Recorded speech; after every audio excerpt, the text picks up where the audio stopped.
Facebook monetize হোৱাৰ পিছত ফেচবুকে 1000 ভিউজত কিমান টকা দিয়ে আৰু অসমত ফেচবুক মনিটাইজ কৰাৰ পিছত অসমীয়া ভিডিঅ'বিলাকত ফেচবুকে 1000 ভিউজত কিমান টকা দিয়ে সম্পূৰ্ণ এই ভিডিঅ'টোত আপোনালোকৰ লগত আলোচনা কৰিম।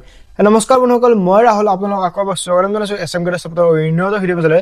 বন্ধুসকল, এই ভিডিঅ'টোত আজি মই আপোনালোকৰ লগত ভালদৰে আলোচনা কৰিম আপোনালোকে ফেচবুক মনিটাইজ কৰাৰ পিছত 1000 ভিউজত ফেচবুকে কেই টকা দিয়ে, কিমান পইচা দিয়ে, সম্পূৰ্ণ এই ভিডিঅ'টোত আলোচনা কৰিম। বন্ধুসকল, ভিডিঅ'টো আৰম্ভ কৰোঁ।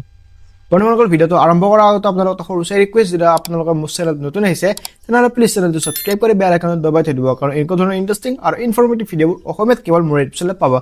বন্ধুসকল, এতিয়া ভিডিঅ'টো মাতিলে আগবাঢ়ো। ফেচবুকে 1000 ভিউজত কিমান টকা দিয়ে তাৰে আগতে আমি জানিব লাগিব যে ফেচবুক মনিটাইজেশ্যন কাম কেনেকৈ কৰে।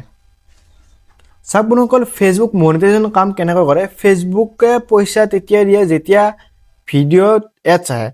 ফেচবুকত পইচা আহে এডছ আৰু বিজ্ঞাপনৰ জৰিয়তে। যেতিয়া মানুহে আপোনাৰ ভিডিঅ' চাই আৰু এডছ চলি থাকে, মানে এডভাৰটাইজ চলি থাকে, তেতিয়া আপুনি পইচা উপাৰ্জন কৰে।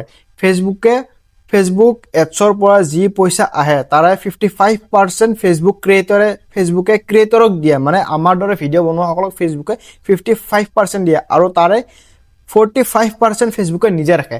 চাওক যদি আপোনালোকৰ ফেচবুকত পইচা আহে তাৰে আগতে ধৰি লৈছোঁ আপোনালোকৰ তাত আছে 100 টকা। 100 টকাৰ আপোনালোকৰ 55 টকা আপোনালোকে নিজে পাব আৰু 45 টকা ফেচবুক অফিচে নিজে ৰাখে। এনেকৈ পইচাখিনি মানে ভাগ কৰা হয় বা ডিভাইড কৰা হয়।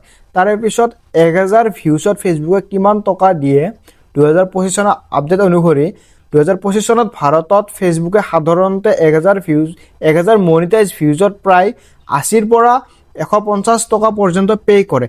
এইবোৰ আপোনালোকৰ বিভিন্ন সময় বা বিভিন্ন ঠাইৰ ওপৰত নিৰ্ভৰ কৰে।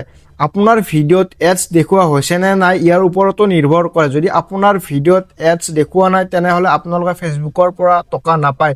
যদি আপোনাৰ ভিডিঅ'ত এডছ দেখায় তেনেহ'লেহে আপোনালোকে ফেচবুকৰ পৰা বা ফেচবুক এডছৰ পৰা আপোনালোকে টকা পাব।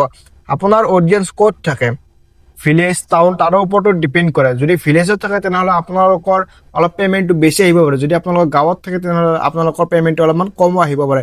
ভিডিঅ'ৰ লেন্থ আৰু ৱাচ টাইম কিমান, ভিডিঅ'টো আপোনালোকৰ শ্বৰ্টছ ভিডিঅ' বনাইছে নে লং ভিডিঅ' বনাইছে। যদি আপোনালোকৰ শ্বৰ্টছ ভিডিঅ' বনাইছে, আপোনালোকৰ ভিউজ আৰু ৱাচ টাইম বেছি আহিছে, তেনেহ'লে আপোনালোকৰ তাৰ পৰা বেছি টকা আৰ্নিং কৰিব পাৰিব। আৰু যদি আপোনালোকৰ ভিডিঅ'টোৰ লেন্থ আপোনালোকৰ বহুত দীঘল, আপোনালোকৰ লং ভিডিঅ', আপোনালোকৰ ভিউজ বহুত কম আহিছে, ৱাচ টাইম বহুত কম আহিছে, তাৰ পৰা আপোনালোকৰ বহুত কম টকা উপাৰ্জন কৰিব পাৰিব। আপুনি কি টপিকৰ ওপৰত আপোনালোকে ভিডিঅ' বনায়, টেক, এডুকেশ্যনেল, ফাইনেন্স, এইবোৰত বেছিকৈ ফেচবুকৰ পইচা দিয়ে। যদি আপোনাৰ ভিডিঅ' টেক কেটেগৰী হয় মোৰ নিচিনা, বা এডুকেশ্যন হয় আপোনালোকে শিক্ষক বা মোৰ নিচিনা বেলেগক এডুকেটেড কৰে, বা ফাইনেন্স আপোনালোকৰ ক্ৰিপ্টো ট্ৰেডিং এনেকুৱা ধৰণৰ ওপৰত যদি আপোনালোকৰ ভিডিঅ' বনায় তেনেহ'লে আপোনালোকে ইয়াৰ ওপৰত বেছি টকা পাব। ৰিলছ আৰু লং ভিডিঅ'ৰ ভিতৰত ক'ত বেছি টকা পায়। ফেচবুক ৰিলছত সাধাৰণতে প্ৰতি 1000 ভিউজৰ বাবে 80 পৰা 100 টকালৈ পে' কৰে ফেচবুকে। আৰু লং ভিডিঅ'ত ইনষ্ট্ৰীম এডছৰ জৰিয়তে ফেচবুকে 1000 ভিউজৰ বাবে 120 টকাৰ পৰা 150 টকালৈ ফেচবুকে পে' কৰে। তথাপিতো সকলো ভিউজ মনিটাইজ নহয়।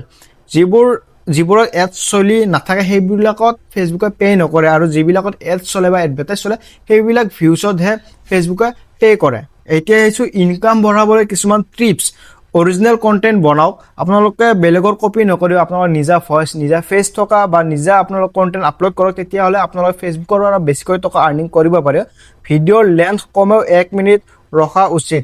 চাওক বন্ধুসকল, আপোনালোকৰ যদি লং ভিডিঅ' বনায় তেনেহ'লে আপোনালোকৰ এনেকুৱা নহয় যে আপোনালোকৰ লং ভিডিঅ'ৰ নামতহে বনাইছে, এনেকুৱা মোবাইলটো এনেকুৱা আপোনালোকৰ হৰিজণ্টেল কৰি, কিন্তু আপোনালোকে বহুত কম সময়, মানে শ্বৰ্টছ ভিডিঅ'তকৈ আপোনালোকে কম সময় ৰাখিছে, তেনেহ'লে সেই ভিডিঅ'টো আপোনালোকৰ ৰিচ এংগেজমেণ্ট নাহিব। মিনিমাম 1 মিনিটৰ হ'ব লাগিব লং ভিডিঅ' হ'লে। আপোনালোকৰ শ্বৰ্টছ ভিডিঅ' হ'লে আপোনালোকৰ মিনিমাম 59 ছেকেণ্ডৰ তলত হ'ব লাগিব। এতিয়া আহিছোঁ আপোনালোকৰ অডিয়েঞ্চ ইণ্টাৰেকশ্যন বজাই ৰাখক, লাইক, কমেণ্ট, শ্বেয়াৰ বঢ়াওক। যদি আপোনালোকৰ ভিডিঅ'বিলাকত আপুনি মেনুৱেলি আপোনাৰ নিজা ভইচ, নিজা কণ্টেণ্ট, নিজা ফেচ থকা ভিডিঅ' বনায় তেনেহ'লে আপোনালোকে নিজে আপোনালোকৰ অডিয়েঞ্চক মানে আপোনালোকৰ লাইক, কমেণ্ট, ভিউজ আদি বা আপোনালোকৰ শ্বেয়াৰ কৰিবলৈ আপোনালোকক বাধ্য কৰক। যদি আপোনালোকৰ সেই ভিডিঅ'ত ভিউজৰ লগত আপোনাৰ লাইকছ, কমেণ্ট, শ্বেয়াৰ আহে তেনেহ'লে আপোনালোকে সেই ভিডিঅ'টোত ফেচবুকত বেছি পে' কৰিবলৈ আপোনালোকৰ ৰেডি হয়। আৰু নেক্সট আহিছোঁ আপোনালোকৰ কেপশ্যন আৰু হেছটেগ বুদ্ধিমত্তাৰ বাবে ব্যৱহাৰ কৰক। যদি আপুনি এটা টপিকৰ ওপৰত ভিডিঅ' বনাইছে, সেই ভিডিঅ'টোৰ লগত জড়িত থকা কিছুমান হেছটেগছ বা কিৱৰ্ডছ, স্পেচিয়েল কিৱৰ্ডছ আপোনালোকে ব্যৱহাৰ কৰক। যদি আপোনালোকে ভিডিঅ'ত কৈছে বেলেগ আৰু আপোনালোকে হেশটেগ বেলেগ বহাইছে তেনেহ'লে আপোনালোকৰ সেই সময়তো বা সেই ক্ষেত্ৰতো আপোনালোকে আৰ্নিং বহুত ডাউন হ'ব পাৰে সেয়ে কৈছে আপোনালোকৰ অৰিজিনেলিটি বা অৰিজিনেল আপোনালোকৰ কণ্টেণ্ট ব্যৱহাৰ কৰক আৰু আপোনালোকৰ হেশটেগবিলাকো অৰিজিনেল দিয়ক তেতিয়াহ'লে ফেচবুকে আপোনালোকক অলপমান বেছিকৈ পে' কৰিব আৰু আপোনালোকৰ যদি পাৰে বিদেশৰ মানে out of India US UK আদিৰ পৰা যদি আপোনালোকৰ ভিউজ হয় তাত আপোনালোকৰ CPM বেছি হয় CPM বেছি হ'লে আপোনালোকৰ আৰ্নিংটো অলপ বেছি পাব যদি আমি ইণ্ডিয়ান ভিউজত আমি 1000 ভিউজত 100 টকা পাই আছোঁ তেনেহ'লে আমি বাহিৰৰ ভিউজ যদি 1000 ভিউজ আনিব পাৰোঁ তাত আমি 180 টকামান পাম এনেকৈ কাম কৰে ফেচবুকৰ পেআউট চিষ্টেম বা ফেচবুকত বেছিকৈ আৰ্নিং বঢ়াব এনেকুৱা ধৰণৰ কিছুমান বহুত টিপছ এণ্ড ট্ৰিক্স আছে আপোনালোকে ফ'ল' কৰি আপোনালোকে ফেচবুকৰ আৰ্নিং বঢ়াব পাৰিব চ' বন্ধুসকল আজিলৈ এইখিনি আছিল আপোনালোকে ক'ব লগা অন্য এটা ভিডিঅ' আছিলে